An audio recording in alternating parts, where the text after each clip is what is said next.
Hey guys, welcome back. So in this video I'm going to show you how to resize all frames in Adobe Animate. So we can change like that if we go here to the top right corner where you see these properties, click on it and then go to the dock, and right here you will see document settings.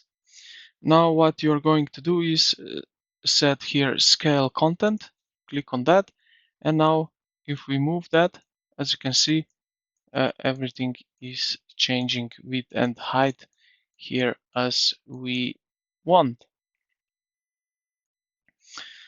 And yeah, this is one way that we can do it. So I think it's useful. As you can see here, now if we go, we have basically all the frames the correct size. So I hope this video helped you out. If you did, consider to like the video and subscribe to the channel. Thank you for watching, and I will see you in the next